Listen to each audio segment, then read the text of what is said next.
ಆ ದಿವ್ಯ ಮೂರ್ತಿಯನ್ನು ನಮ್ಮ ಹೃದಯ ಮಂದಿರದಲ್ಲಿ ಭಾವಿಸ್ತಾ ಇರೋಣ. ಆ ಮೂರ್ತಿಯನ್ನು ಭಾವಿಸ್ತಾ ನಿಧಾನಕ್ಕೆ ಕಣ್ಣುಗಳನ್ನ ತೆಗೆಯೋಣ.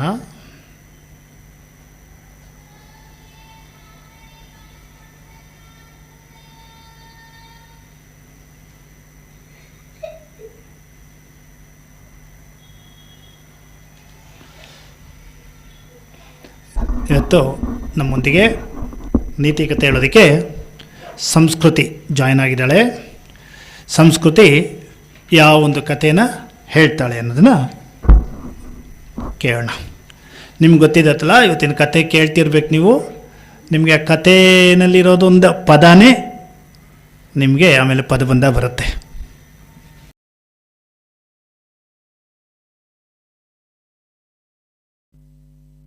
ಎಲ್ಲರಿಗೂ ಜಯರಾಮ್. ನನ್ನ ಹೆಸರು ಸಂಸ್ಕೃತಿ. ನಾನಿವತ್ತು ಸಿಸ್ಟರ್ ನಿವೇದಿತಾ, ಮಾರ್ಗರೆಟ್ ನೊಬೆಲ್ ಅಂತ ಅವ್ರ ಹೆಸರು. ಸ್ವಾಮೀಜಿ ಇಂದ ಇನ್ಸ್ಪೈರ್ ಆಗಿ ಅವರು ಸಿಸ್ಟರ್ ನಿವೇದಿತಾ ಅಂತ ಸ್ವಾಮೀಜಿ ಅವ್ರಿಗೆ ಹೆಸರಿಡ್ತಾರೆ. ಸೊ ಅವರ ಒಂದು 2 ಇನ್ಸಿಡೆಂಟ್ ಘಟನೆಗಳನ್ನ ನಾನು ಇವತ್ತು ಹೇಳಕ್ ಇಷ್ಟಪಡ್ತೀನಿ. The story of courage, faith and determination. A woman who refused to give up.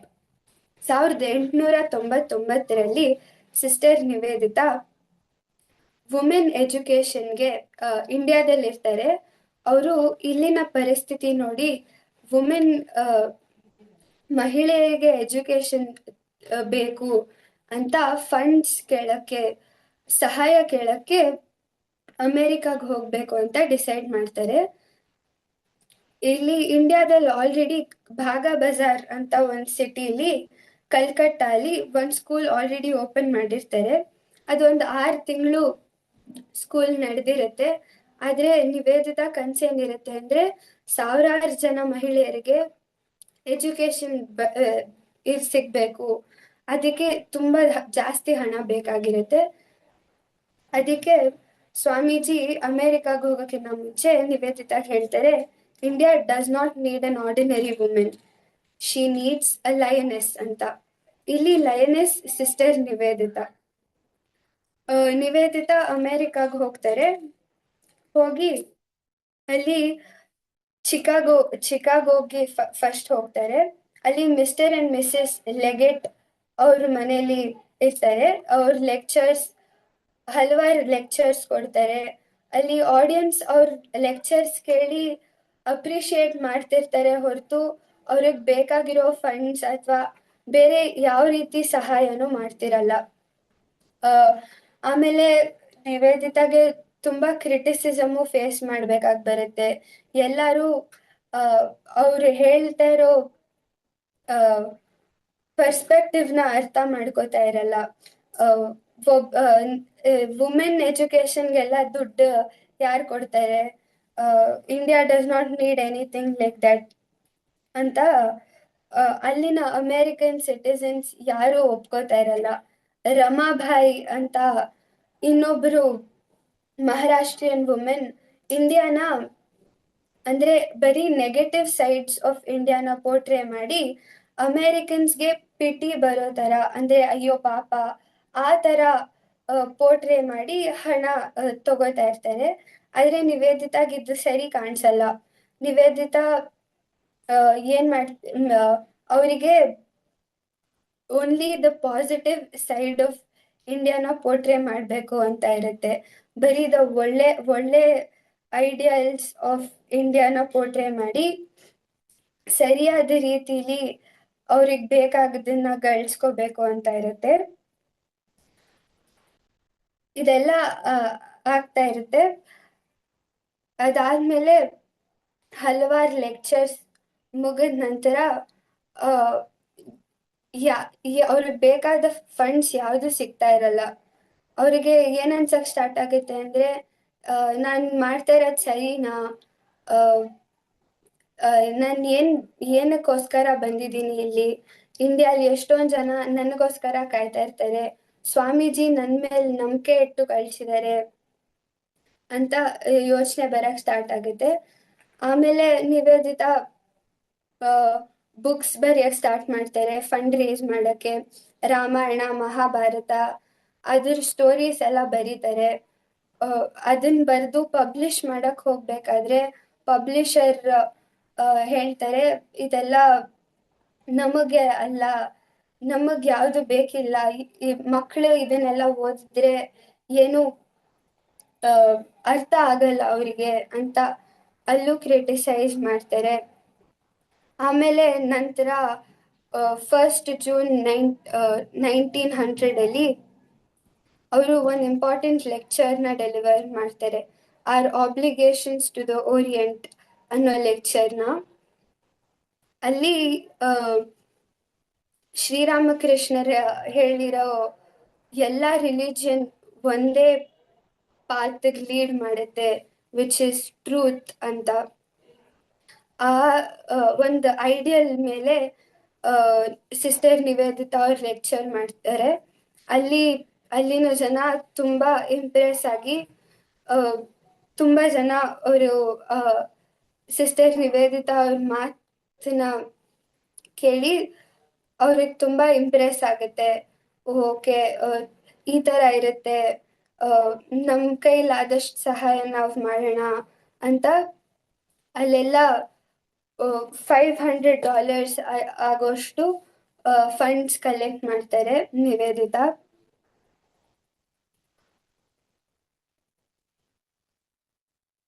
ಹೀಗೆ ಹಲವಾರು ಲೆಕ್ಚರ್ಸ್ಗಳು ಮುಗಿಯುತ್ತೆ.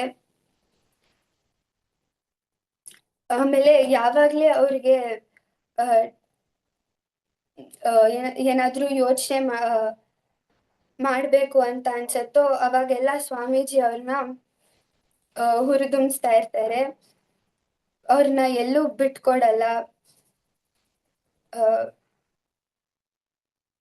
ಸ್ವಾಮೀಜಿ ಲೆಕ್ಚರ್ಸ್ನೆಲ್ಲ ಯಾವ್ದೋ ಲೆಕ್ಚರ್ಸ್ ಅಟೆಂಡ್ ಮಾಡಿ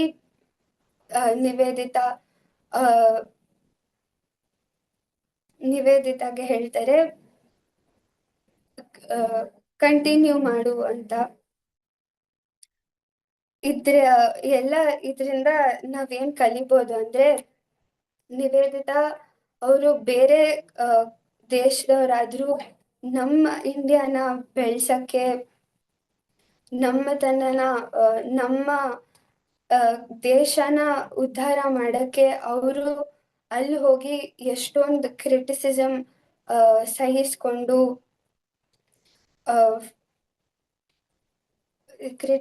ಸಹಿಸ್ಕೊಂಡು ಅವರು ನಮಗೋಸ್ಕರ ದುಡ್ದಿದ್ದಾರೆ. ಮತ್ತೆ ನಾವ್ ಯಾವತ್ತೂ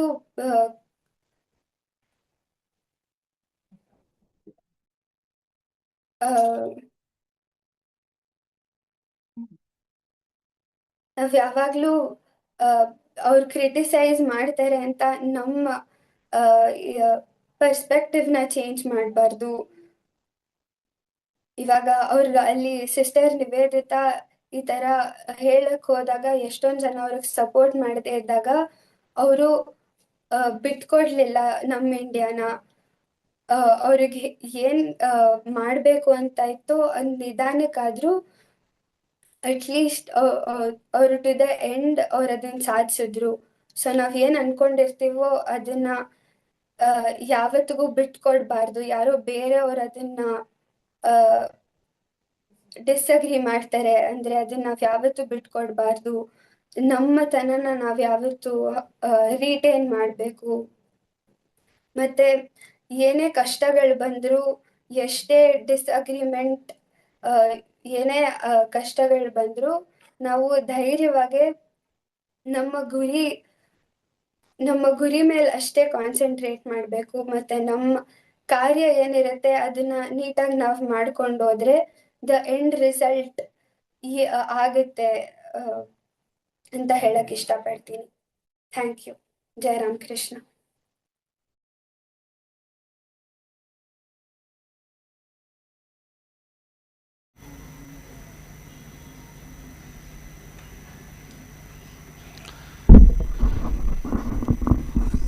ಜಯರಾಮ್ ಕೃಷ್ಣ ಸಂಸ್ಕೃತಿ ನಿವೇದಿತಾ ಜೀವನದ ಬಗ್ಗೆ ನಾವು ಅವ್ರದ್ದು ಎಷ್ಟು ಸಲ ಓದಿದ್ರು ಕೂಡ ನಾವು ಭಾರತೀಯರಾದವರು ಖಂಡಿತ ನಿವೇದಿತಾನ ನಾವು ಎಷ್ಟು ಓದಿದ್ರೂ ಸಾಲದು. ಯಾಕೆಂದರೆ ಸ್ವಾಮೀಜಿ ಯಾವ ರೀತಿ ಆ ಒಂದು ವ್ಯಕ್ತಿನ ಸೆಲೆಕ್ಟ್ ಮಾಡ್ಕೊಳ್ತಾರೆ, ಐರ್ಲೆಂಡ್ ಮಹಿಳೆನ ಭಾರತದ ಉದ್ಧಾರಕ್ಕಾಗಿ, ಭಾರತದ ಮಹಿಳೆಯರ ಉದ್ಧಾರಕ್ಕಾಗಿ ಒಬ್ಬ ಪಾಶ್ಚಾತ್ಯ ಮಹಿಳೆನ ಸ್ವಾಮೀಜಿ ಸೆಲೆಕ್ಟ್ ಮಾಡ್ಕೊಂಡಿದ್ದಾರೆ ಅಂದರೆ ಆಕೆ ನಿಜವಾಗ್ಲೂ ಸ್ವಾಮೀಜಿ ಅವಳು ನೋಡಿರ್ತಾರೆ ಇವಳಿಂದ ಕೆಲಸ ಆಗುತ್ತೆ ಅಂತ. ಹಾಗೆಯೇ ನಿಜವಾಗ್ಲೂ ನಿವೇದಿತ ಕೊಡುಗೆ ನಮ್ಮ ಭಾರತ ದೇಶಕ್ಕೆ. ಇವತ್ತೇನಾದರೂ ಹೆಣ್ಮಕ್ಳು ರಿಸಲ್ಟ್ ಪ್ರತಿ ವರ್ಷ ಹೈಯೆಸ್ಟ್ ರಿಸಲ್ಟ್ ಬರ್ತಾ ಇದೆ ಹೆಣ್ಮಕ್ಳದು ಅಂತಂದರೆ ಆಗ ನಿವೇದಿತಾ ಅಂತವರು ಆ ಒಂದು ಕೆಲಸಕ್ಕೆ ಕೈ ಹಾಕಿದ್ದಕ್ಕೇನೆ. ಇಲ್ಲಾಂದರೆ ಇವತ್ತಿಗೂ ಕೂಡ ನಮ್ಮ ಭಾರತದಲ್ಲಿ ಅದು ಹಳೆ ಪದ್ಧತಿ ಏನಾಗಿತ್ತು, ಹೆಣ್ಮಕ್ಳು ಎಜುಕೇಷನ್ ಇಲ್ಲ, ಅವ್ರು ಓದಬಾರ್ದು, ಬರೀ ಅವ್ರದ್ದು ಮದುವೆ ಆಗಬೇಕು, ಮಕ್ಕಳು ಮಿಷನ್ ಅಷ್ಟೇ. ಅವಾಗೆಲ್ಲ ಇದ್ದಿದ್ದವರು ಮಕ್ಕಳನ್ನ ಹೇರ್ತಾ ಇರಬೇಕು, ವರ್ಷಕ್ಕೂ 2 ವರ್ಷಕ್ಕೊಂದ್ಸತಿ ಅವ್ರನ್ನ ಸಾಕ್ತಾ ಇರಬೇಕು, ತಿರ್ಗಿ ಇನ್ನೊಂದು ಮಗುನ ಹೇರಬೇಕು, ಅವ್ರನ್ನ ಸಾಕಬೇಕು, ಇದೇ ಆಗ್ತಿತ್ತು. ಆದರೆ ಇವತ್ತು ಸ್ವಾಮೀಜಿಯ ಒಂದು ಏನು ಒಂದು ಮುಂದಿನದ ಬಗ್ಗೆ ಅವರು ಏನು ನಡೆಸಬೇಕಾಗಿತ್ತು ಅವ್ರು ಇರೋಲ್ಲ ಅಂತ ಗೊತ್ತಿತ್ತು ಸ್ವಾಮೀಜಿ. ಪ್ರತಿಯೊಂದು ಕ್ಷೇತ್ರದಲ್ಲೂ ಸ್ವಾಮೀಜಿ ಏನು ಮಾಡೋದು ಅಂದರೆ ಒಬ್ಬೊಬ್ಬರನ್ನ ಹಾಗೆ ಸೆಲೆಕ್ಟ್ ಮಾಡಿ ಅವ್ರಿಗೆ ಅದನ್ನು ಒಪ್ಪಿಸ್ಬಿಟ್ಟು ಹೋಗಿದ್ದಾರೆ. ಇದರಲ್ಲಿ ನಿವೇದಿತನೊಬ್ಬರು ಆ ಥರ 16 ಜನ ಶಿಷ್ಯರಿಗಾಗಿರ್ಬೋದು ಅಥವಾ ಅವ್ರ ಶಿಷ್ಯರಿಗಾಗಿರ್ಬೋದು ಒಂದೊಂದು ಕಾರ್ಯನ ಹೇಗೆ ವಹಿಸ್ಕೊಂಡೋದ್ರೆ ಹಾಗೆ ನಿವೇದಿತಾಗಿ ಕೊಟ್ಟಂಥ ಕೆಲಸ ಅದ್ಭುತವಾದಂಥ ಯಶಸ್ಸು. ಇವತ್ತು ಪ್ರತಿ ಹೆಣ್ಣುಮಕ್ಕಳು ಕೂಡ ತಾವೇನಾದರೂ ಎಜುಕೇಷನ್ ಪಡಿತಿದೆ ಅಂದರೆ ನಿವೇದಿತಾನ ನೆನಪಿಸ್ಕೊಳ್ಬೇಕು. ಒಳ್ಳೆಯ ಕತೆ ನಾನು ಒಂದು ನಿವೇದಿತ ಇನ್ಸಿಡೆಂಟ್ ನಮ್ಮೊಂದಿಗೆ ಹಂಚಿಕೊಂಡಿದೆಯಾ. ಸಂಸ್ಕೃತಿಗೆ ನಮ್ಮ ಮಕ್ಕಳ ಸಂಘದ ಪರವಾಗಿ ಧನ್ಯವಾದಗಳನ್ನು ತಿಳಿಸೋಣ.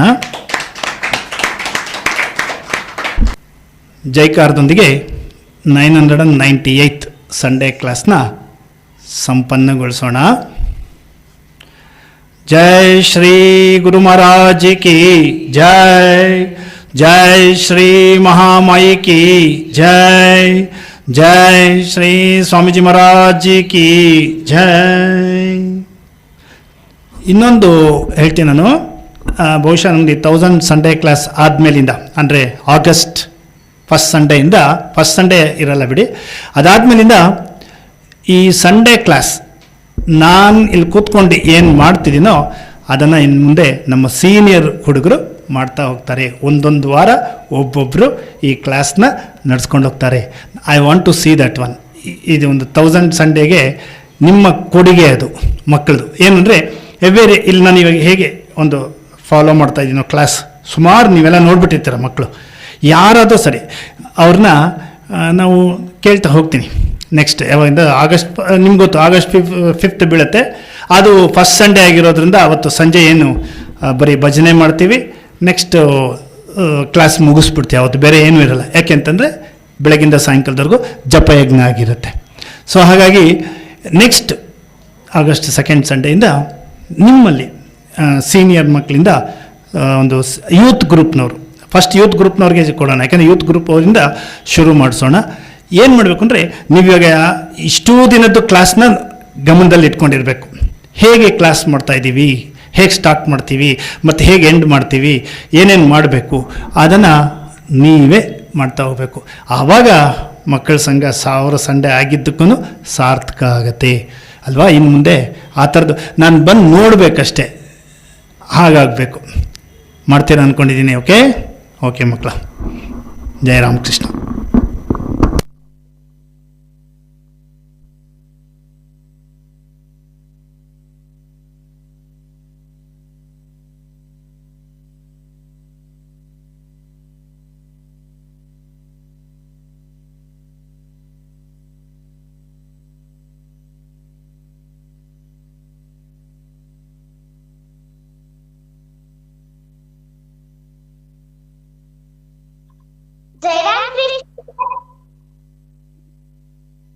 जय राम कृष्ण.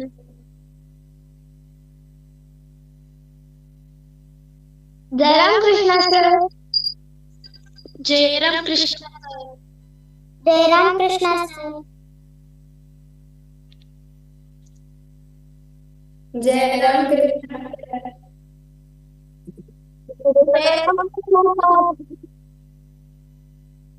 जय राम कृष्ण सर. जय Ram Krishna.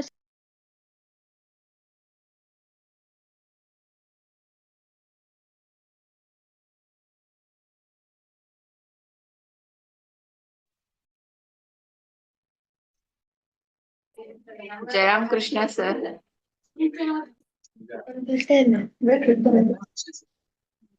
Jayaram Krishna sir. Jayaram Krishna sir. Jayaram Krishna sir. Jayaram Krishna sir. Jayaram Krishna sir. ಇನ್ನೊಂದು ಮಾಡ. ಆಯ್ತು ಹೇಳಿ. ಇಟ್ಕೊತ ಇಡಿ. ಈಗ ನೆಕ್ಸ್ಟ್ ಯಾರು?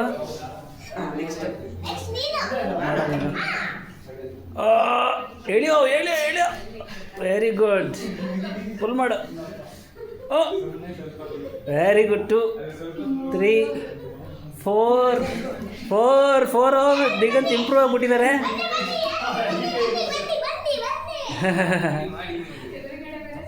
ಒಂದು ಎಡಬೇಕು ಬಾರೋ. 1 2 ನೆಲದ ಮೇಲೆ ಕಾಲಿಡಂಗಿಲ್ಲ, ಮೇಲೆ. ಓ ಬಂತು ಒಂದು 4 2 3 4 5 6 7 8 9. ಹೋಗ್ಲಿ 10 ಮೇಲೆ ಹೋಗ್ಬಿಡ್ಬೇಕು. 10 ಮೇಲೆ 1 10 ಅಂತ ಇಟ್ಕೊಂಡಿರ್ತೀವಲ್ಲ ಯಾವಾಗಲೂ, ಅದ್ರ ಮೇಲೆ 1 ಅನ್ಕೋಬೇಕು.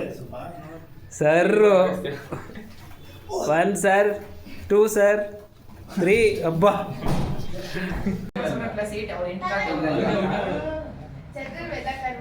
ನೆಕ್ಸ್ಟ್ ಹಾಕ್ಬೇಕು. ಕರ್ಮಯೋಗ. ಕರ್ಮಯೋಗ ಅಂತೆ. ಕರ್ಮಯೋಗ. ಕರ್ಮಯೋಗ,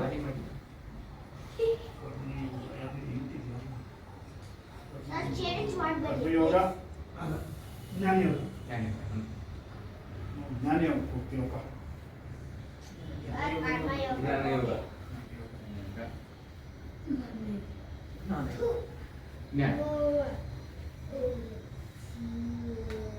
ಜ್ಞಾನಯೋಗ. ದ್ವೈತ.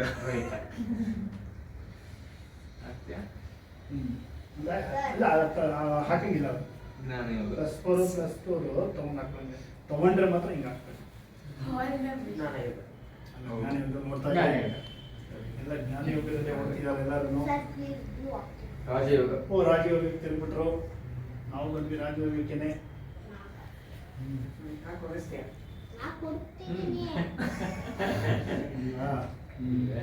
ಅದು ಹಾಕ್ಬಿಡು. ದ್ವೈತ. ದ್ವೈತ. ದ್ವೈತ ನೀ ಹಂಗಲ್ಲ, ಕಲರ್ ಬಂದಾಗ ದ್ವೈತ ಹಾಕ್ಬೇಕು ನೀನು. ರಾಜಯೋಗ. ಕರ್ಮಯೋಗ.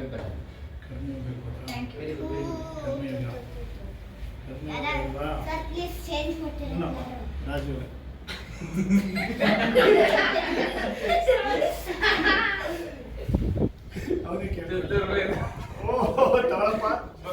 ಚತುರ್ವೇದ.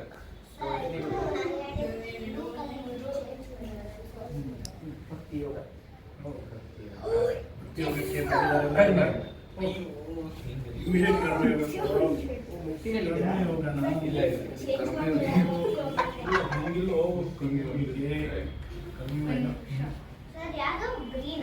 ಕರ್ಮಯೋಗ. ಕಲರ್ ಹೇಳ್ಬಾರ್ದು ಯಾವತ್ತು. ನಾವು ಅದನ್ನೇ ಜ್ಞಾಪಿಸ್ಕೊಂತ ಇರ್ಬೇಕು. ಆ ಯೋಗಗಳೇ ಜ್ಞಾಪಕ ಬರ್ಬೇಕು ನಿಮಗೆ. ಕರ್ಮಯೋಗ. ಇನ್ನೂ ಹಾಕಿಲ್ಲ.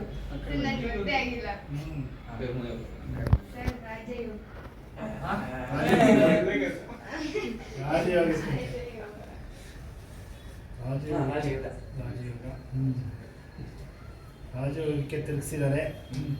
ದಿಗ್ಬಂಧನ.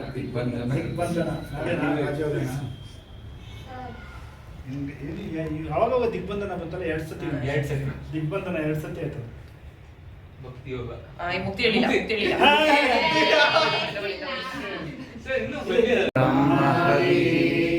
ಬ್ರಹ್ಮಾಗ್ನೋ ಬ್ರಹ್ಮಣಾಹುತಂ ಬ್ರಹ್ಮೈವ ತೇನ ಗಂತವ್ಯಂ ಬ್ರಹ್ಮಕರ್ಮ ಸಮಾಧಿನಾ. ಹರಿ ಓಂ.